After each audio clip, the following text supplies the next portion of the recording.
the book of the prophet Isaiah. Isaiah lived in Jerusalem. There was half of Jerusalem kingdom. Speak to the leader of Jerusalem. He spoke of a message of God, judgment. He warned Israel, cup leaders, rebellion against great God will come at a cost. Great empire Assyria and Babylon and judged Jerusalem and persisted idolatry, destruction of the poor.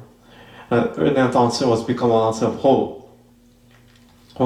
He believed God will fulfill His covenant promises and fulfill God's kingdom's line for 2 Samuel 7 and leave Israel in obedience for laws of covenant and Exodus chapter 19.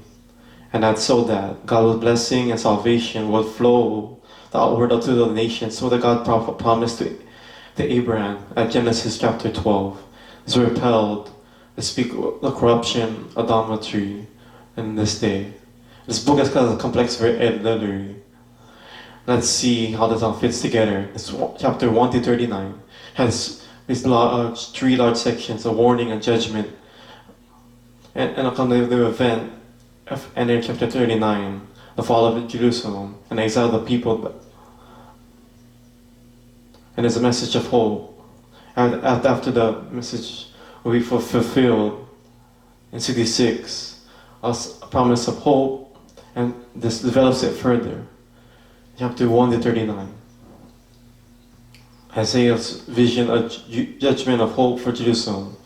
All Jerusalem, rebellion, idolatry, and injustice, and God's sent His people to conquer this city. This will be purifying, that burns away all the fire in New Jerusalem that's populated, evident, return back to God.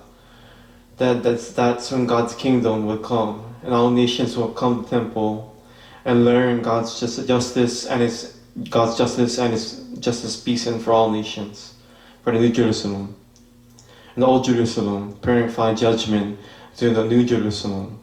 It's going to be repeated over and over and over throughout the book and fulfilled in with Grecian detail.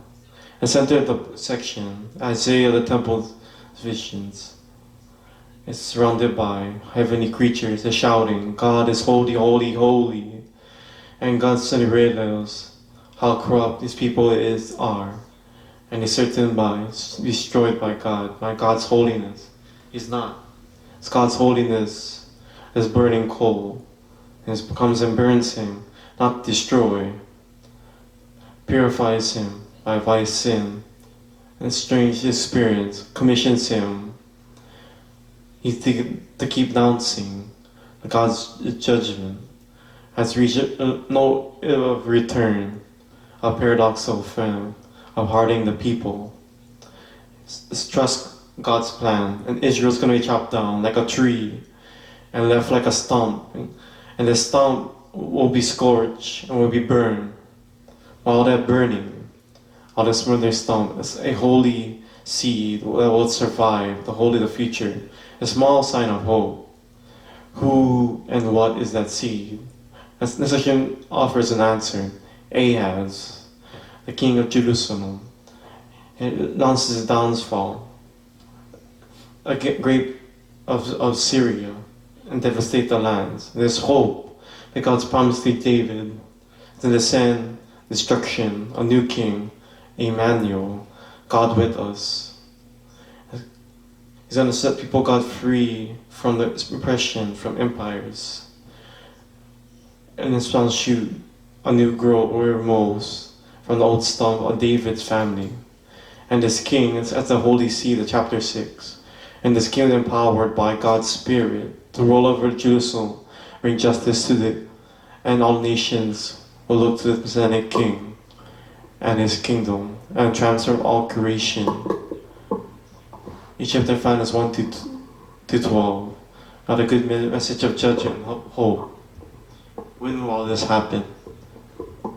Another empire rising after the Syria, as Babylon, will attack Jerusalem and destroy it. And first, large parallel poems, judgment of hope for the nations. The fall of Babylon, and Israel neighbors.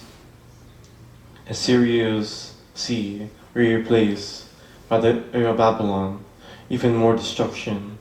Babylon kingdom were higher than God's, but you have all you do brought down. Not this Babylon, but God desires goes on. His neighbors accusing him of all pride and injustice, and he'll predict they all will get ruined. But God judge. It's not God's the final word.